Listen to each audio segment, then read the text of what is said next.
কীর্তন শুনছেন একটু মনে করে যদি কেউ বিচার করে বলেন তাহলে ভগবান রামচন্দ্রের প্রধান শত্রুকে রাবণ, আর রাবণের শত্রু রামচন্দ্র। যদি রামের শত্রু রাবণ হয় তাহলে রাবণের শত্রু রামচন্দ্র হবে। কিন্তু শাস্ত্র বলছেন রাবণের যদি সবথেকে বড় শত্রু কেউ থাকে তিনি হচ্ছে তার বোন, যার নাম হচ্ছে শূর্পণখা। শূর্পণখার থেকে বড় শত্রু রাবণের কেউ নেই, কিন্তু রাবণ জানে না। রাবণ জানে না যে আমার সব থেকে বড় শত্রু আমারই বাড়িতে, আমারই খাচ্ছে, আমারই পড়ছে, আমারই বাড়িতে একত্রে নিঃশ্বাস নিচ্ছে। কিন্তু রাবণ জানে না যে তার বোন হচ্ছে তার সব থেকে প্রধান শত্রু। বলে শত্রু হলো কেন না, শূর্পণখার স্বামীর নাম হচ্ছে বিদ্যুৎ জিহ্বা। আর ওই বিদ্যুৎ জিহ্বাকে রাবণ চক্রান্ত করে মেরে ফেলেছিলেন। বিদ্যুৎ জিহ্বাও ছিলেন বিরাট বড় বীর, পাছে তিনি লঙ্কার রাজা হয়ে যায়। এই জন্য রাবণ তার রাস্তাটাকে পরিষ্কার করে নিলেন, ভগ্নিপতিকে মেরে ফেললেন।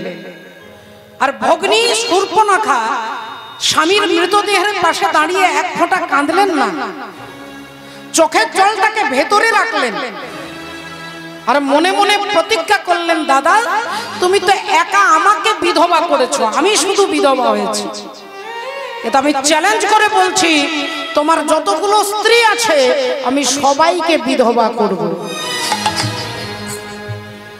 আমি মনে মনে প্রতিজ্ঞা করে বলছি আমি তোমাকে শেষ করব। তুমি জানতেও পারবে না, তুমি বুঝতেও পারবে না, আমি তলে তলে তোমাকে দেখতে দেখতে তোমাকে বিনাশের দিকে এগিয়ে নিয়ে যাব। তাই শূর্পণখা প্রথমে এলেন কোথায় না, পঞ্চবটী বনে। পঞ্চবটী বনে ভগবান রামচন্দ্র তিনি বসে আছেন, সীতা দেবী কুটিরের ভেতরে আছে, লক্ষণ ঠাকুর ফুল গাছে জল দিচ্ছেন। এমন সময় শূর্পণখা এলেন অপূর্ব সুন্দরী সেজে, মায়ার দ্বারা সুন্দরী সেজে শূর্পণখা এলেন। এসে রামচন্দ্রের কাছে সরাসরি তিনি প্রপোজ করছেন না। তিনি কি বললেন না, তিনি বললেন তোমার মতো সুন্দর কেউ নেই আর আমার মতো সুন্দরী কেউ নেই। তো সম পুরুষ না মো সম নারী, তোমার মতো পুরুষ সুন্দর কেউ নেই আর আমার মতো সুন্দরী কেউ নেই। অন্তর্যামী ভগবান বুঝতে পেরে বললেন, এক কাজ করো, আমার তো বিয়ে হয়ে গেছে, আমার স্ত্রী আমার সাথেই এসেছে, ওই কুটিরের ভেতরে আছে, এক কাজ করো তুমি আমার ভাইকে গিয়ে বলো, ভাইয়ের কাছে গিয়ে প্রেম নিবেদন করো। শূর্পণখার রামকেও দরকার নেই, শূর্পণখার লক্ষণকেও দরকার নেই, তার একমাত্র দরকার হচ্ছে বদলা, রাবণকে বিনাশ করা। তাকে যখন রামচন্দ্র বললেন তুমি আমার ভাইয়ের কাছে যাও, আমি বিবাহিত, আমার স্ত্রী আছে, অমনি শূর্পণখা এলেন লক্ষণ ঠাকুরের কাছে। আর এসেই যখন প্রেম নিবেদন করছে তখন রামচন্দ্র একটা ছোট্ট কথা লক্ষণকে বললেন, ভাই এ হচ্ছে নাক কাটা মেয়ে। পাড়াতে, সমাজে, ঘরে অনেক মেয়ে নাক কাটা থাকে, দেখবেন বাবা মার কিসে সম্মান নষ্ট হবে মেয়ে একবারও ভাবে না।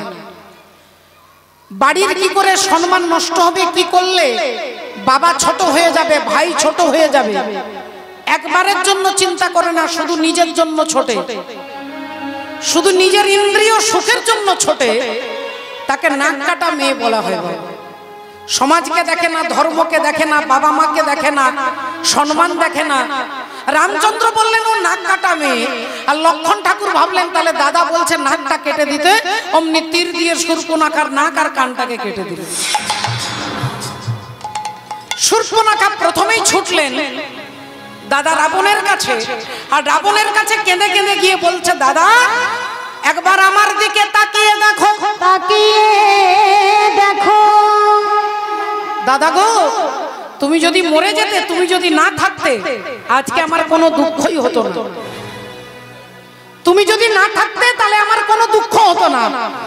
কিন্তু যেখানে তুমি আমার মাথার উপরে হাত দিয়ে আছো, আমার দাদা বেঁচে আছে, সেখানে তার বোনের এরকম দুর্গতি। তুমি একবার আমার দিকে তাকিয়ে দেখো, আমার নাক আর কান কেটে দিয়েছে।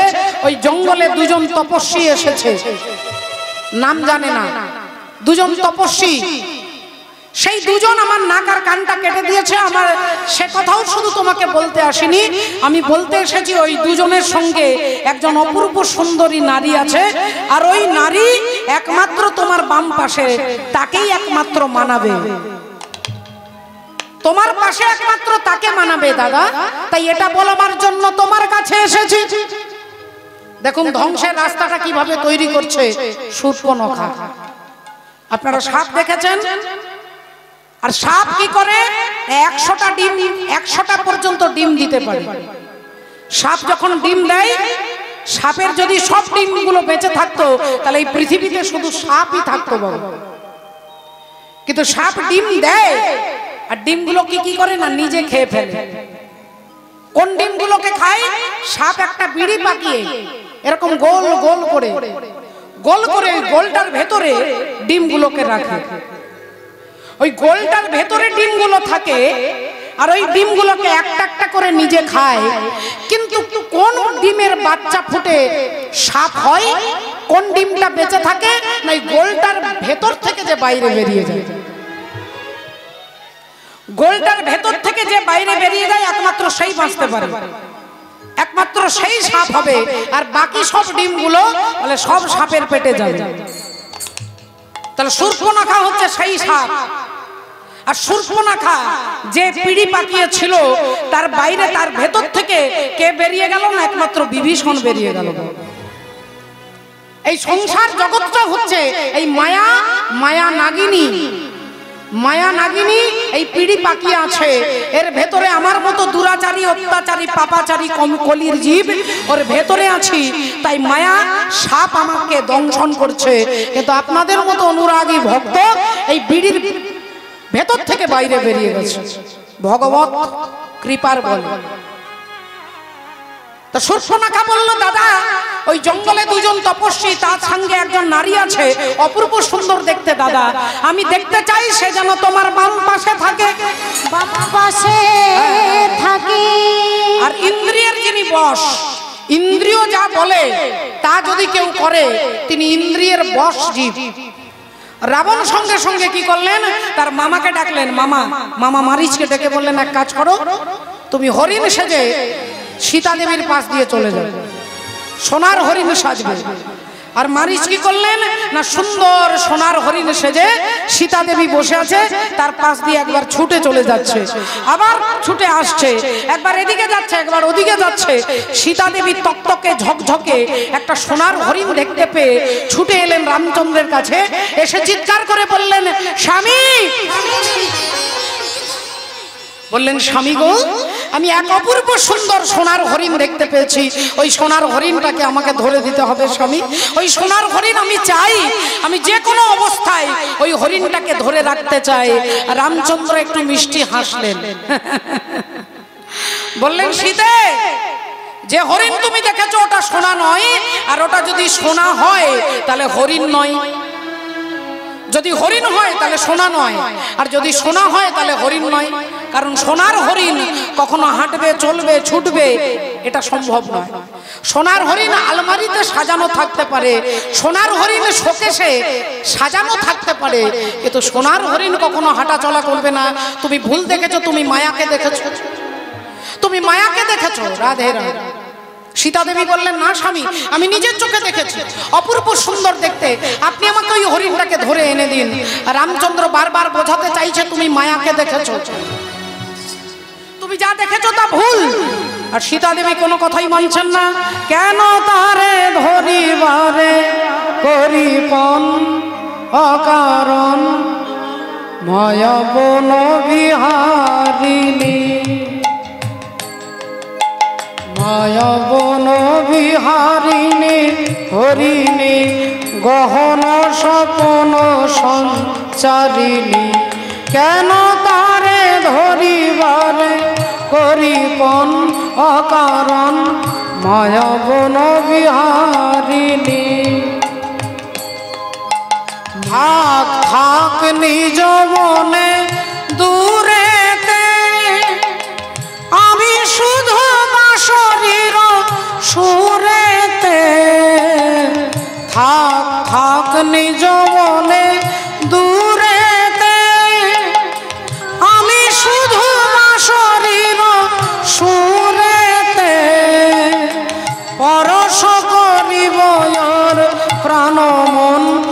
কারণ মায়া বন বিহারিণী হরি বল মায়া বন বিহারিণী হরিণী গহন স্বপন সঞ্চারিণী মায়া বন বিহারিণী। না না না স্বামী, ওই হরিণ আমাকে এনে দিতেই হবে। ভগবান রামচন্দ্র বললেন বেশ, তাহলে এর পরিণাম কি, তোমাকে ফল ভোগ করতে হবে। ভগবান রামচন্দ্র ছুটলেন হরিণের পেছনে, আর যেই হরিণের পেছনে ছুটলেন কিছুক্ষণ পরে কিছু দূর গিয়ে ভগবান রামচন্দ্র তীরটা হাতে নিয়ে আর সোনার হরিণকে লক্ষ্য করে ছুড়ে দিলেন।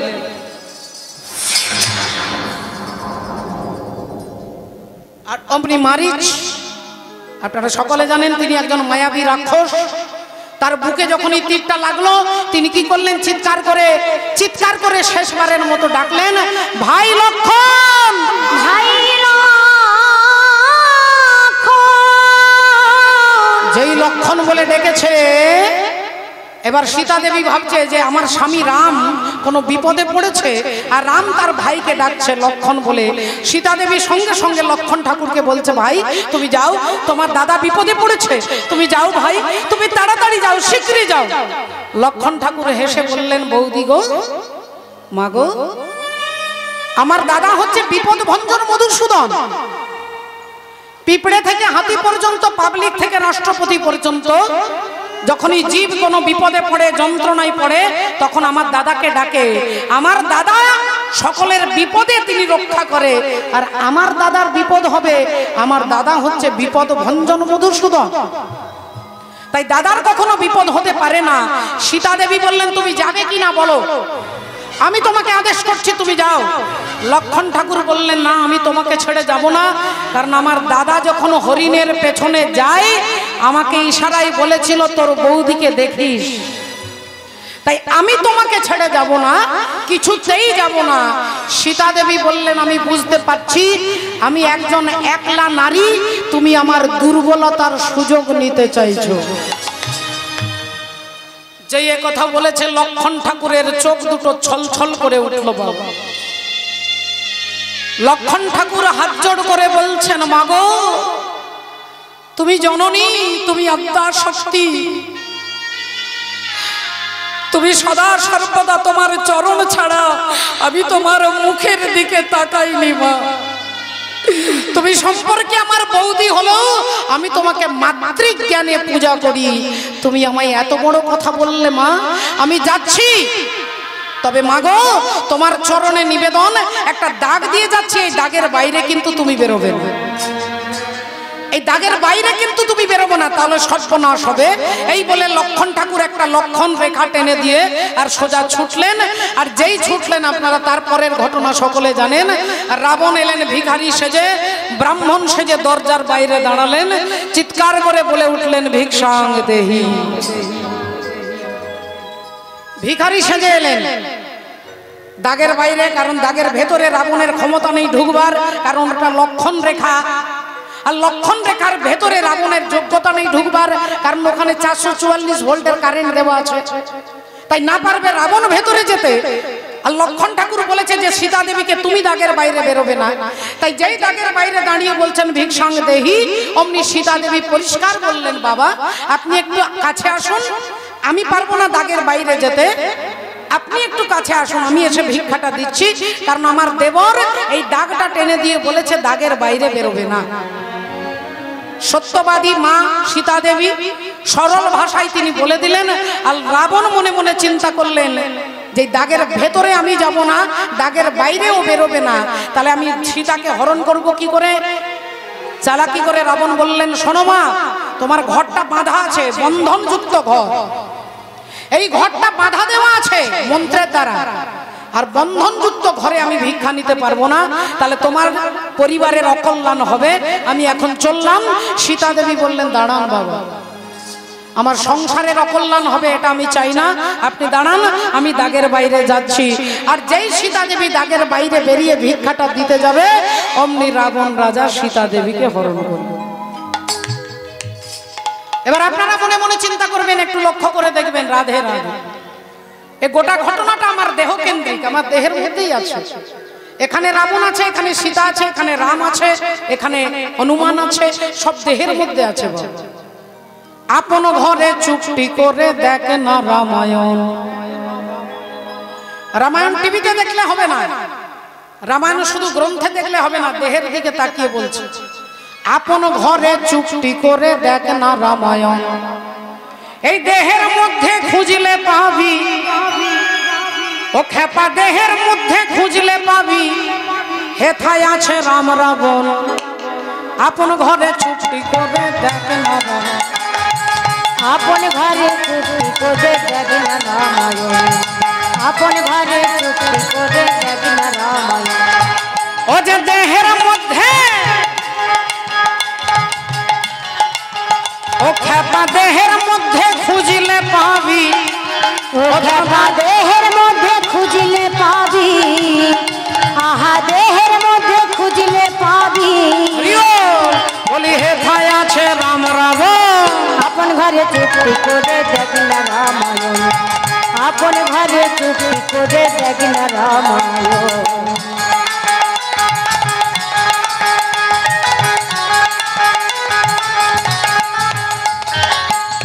দেখুন বাবা ঠাকুর, তাহলে এখানে রাম, এখানে রাবণ সব আছে, এখানে হনুমান আছে, এখানে সীতা আছে।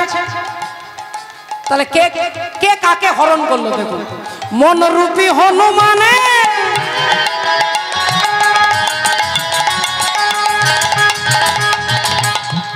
আপনারা হনুমান দেখেছেন, সবাই দেখেছেন। কখনো এই ঘরের চালে এক লাফে ওই ঘরের চালে চলে গেল, কখনো গাছের ডালে, কখনো দোকানের মাথায়, কখনো ছুটে আসছে এদিকে ওদিকে, এদিকে একদিকে, এক জায়গায় 10 মিনিট সে থাকবে না। আমার দেহের মধ্যে হনুমান কে না? হনুমান হচ্ছে মন। এই মনটা একটা জায়গায় স্থির নয়, কখনো হরিবাসরে, কখনো সংসারে চলে যাচ্ছে, কখনো নাতির দিকে মনটা চলে যাচ্ছে, কখনো নাতনির দিকে, কখনো সংসারের দিকে, কখনো হরিবাসরে, কখনো ব্যবসার দিকে। চারিদিকে এই মন, মনরূপী হনুমান ছুটছে। মনরূপী হনুমানে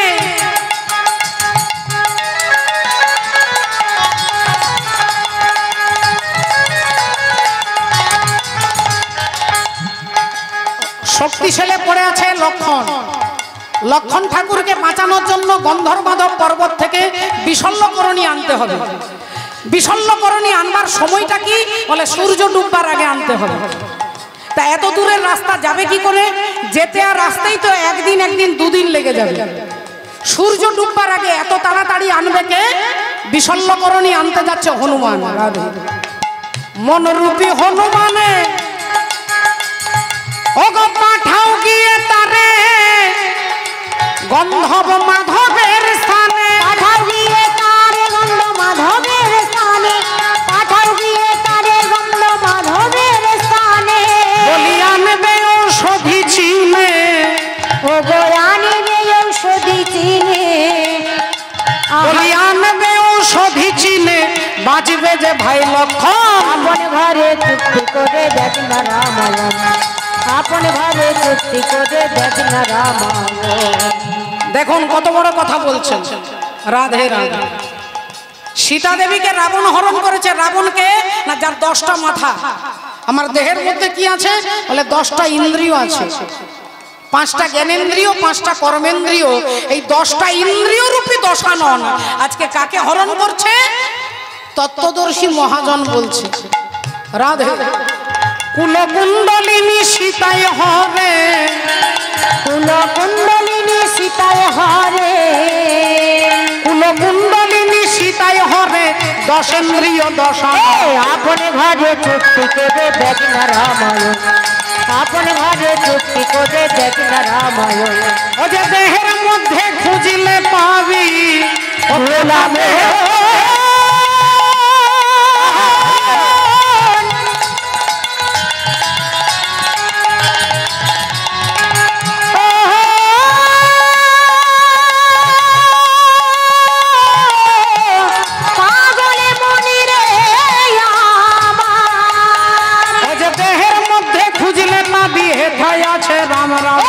আপন ঘরে চুক্তি করে দেখ না রামায়ণ।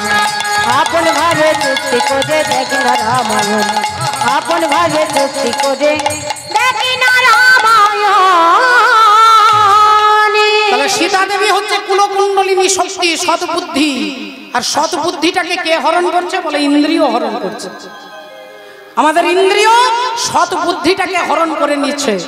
এই কারণে হরিবাসরে এই হরি কথা শুনে আমরা ইন্দ্রিয়কে কিভাবে গোবিন্দ চরণে নিবেদন করতে হবে এটাই জানবার জন্য এই হরিবাসরে আপনারা আমরা সকলে একত্রিত হয়েছি হরির চরণে শরণাগতি, ভগবত চরণে ভক্তি কিভাবে হবে জানবার জন্য। রাধে রাধে। পদকর্তা এক পাশে দাঁড়িয়ে বলছে, ওগো পূর্ণিমার চন্দ্র যিনি কিরণ প্রকাশ, পূর্ণিমার চন্দ্র যিনি কিরণ প্রকাশ, আর দূরে গেল অন্ধকার পাইয়া নৈরা। আহা দূরে গেল অন্ধকার পাইয়া নৈরাশ, দূরে গেল অন্ধকার পাইয়া নৈরাশ। তাহলে তিনি অন্ধকার দূর করবার জন্য আসছেন। অন্ধকারটা কি না? কৃষ্ণ ভুলিয়া জীব অনাদি বহির্মুখ, অতএব মায়া তারে দেন সংসার আদি দুঃখ। সমস্ত যন্ত্রণা, যত কিছু দুঃখ আপনি আপনার সংসার থেকে পাচ্ছেন, আমরা সংসার থেকে, আত্মীয় পরিজন থেকে, পাড়া থেকে, গ্রাম থেকে যে দুঃখটা পাচ্ছি এর মূল কারণটা কে বলছেন না? সুপ্রিম কোর্ট বলছেন চৈতন্য চরিতামৃত। চৈতন্য চরিতামৃতের উত্তর দিচ্ছেন যে কৃষ্ণ ভুলিয়া জীব অনাদি বহির্মুখ, অতএব মায়া তারে দেন সংসার আদি দুঃখ। রাধে রাধে। তাহলে এই দুঃখটাকে জয় করবার জন্য কি নিয়ে এলেন না? হরিনাম নিয়ে এলেন। রাধা হরিনাম নিয়ে এলেন। সেই হরিনাম আমরা চিৎকার করে একবার বলবো, নিতাই গৌর ব্রহ্মানন্দে হরি হাসি মাখা বদনে আর ছল ছল নয়নে, ওগো আনন্দ কাননে মন ভ্রময় নিবাস। একবার হরি বলো, হরি বলো উলুধ্বনি। মনি রে আমার একবার হরি বলো, হরি বলো মনি রে আমার একবার হরি বলো, হরি বলো মনি রে আমার। হাসি মাখা বদনে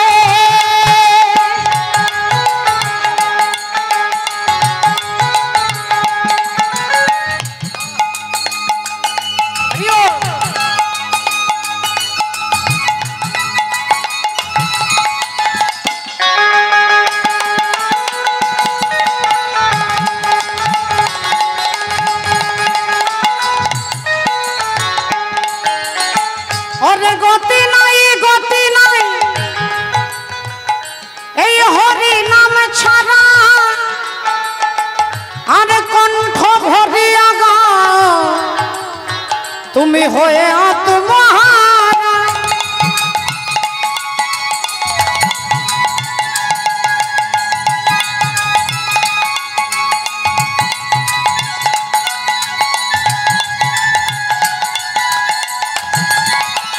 গতি নাই, গতি নাই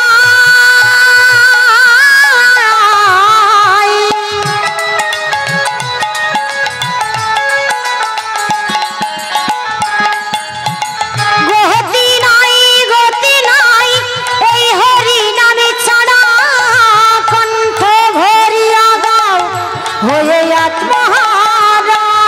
বলি ওই দেখো শ্মশানে কিবা রাত্রি দিনে, ওই দেখো শ্মশানে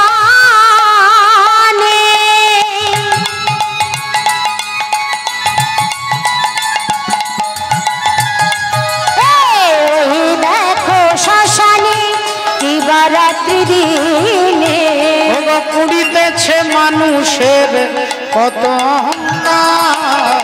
হরি